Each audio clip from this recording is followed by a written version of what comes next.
A man who loves only himself fears losing control above all else. The worst you can do is show him he never had it.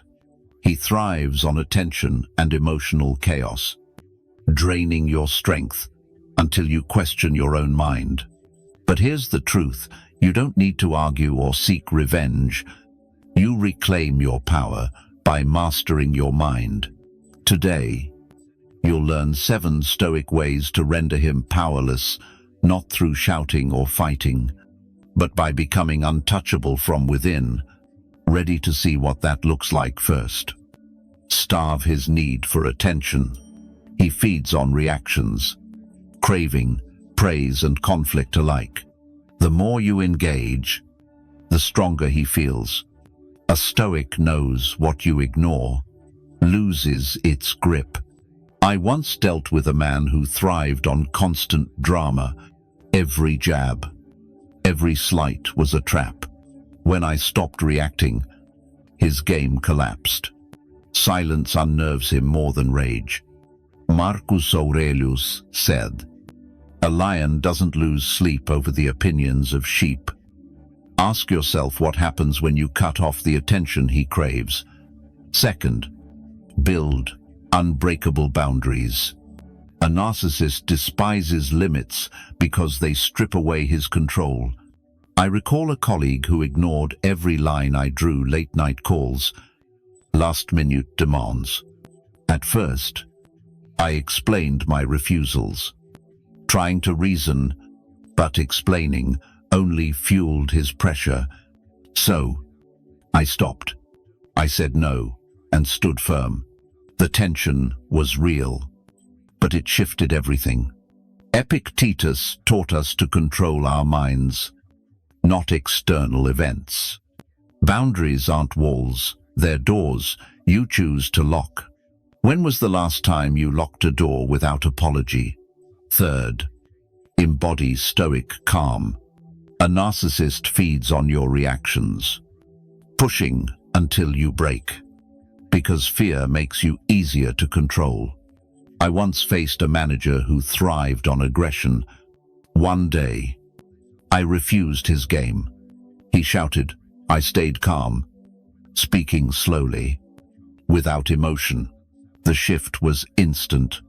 He faltered, grasping for a reaction I wouldn't give. Seneca said, "The wise man is content with his lot."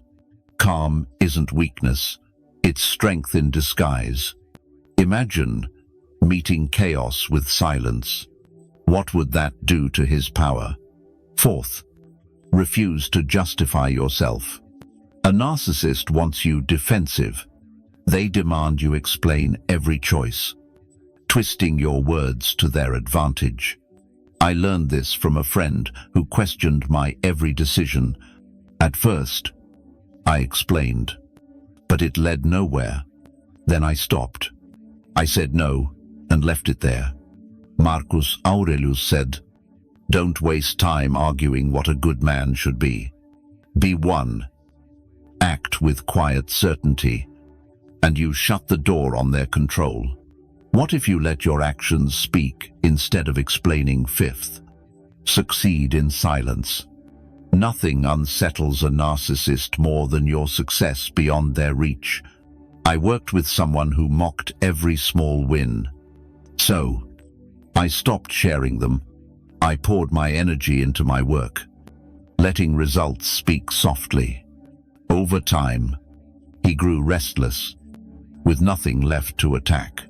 Marcus Aurelius wrote, "The best revenge is to be unlike your enemy. Build quietly. Let progress be your answer." What if you stopped proving yourself and became someone he can't touch? You can understand a narcissist without falling into his trap. I worked with a colleague who fed on conflict. Instead of reacting, I studied his behavior, learning more about human nature than any book could teach. Seneca said, "We suffer more in imagination than in reality." When you see him as a lesson, not a threat, his power fades. Can you observe without getting entangled?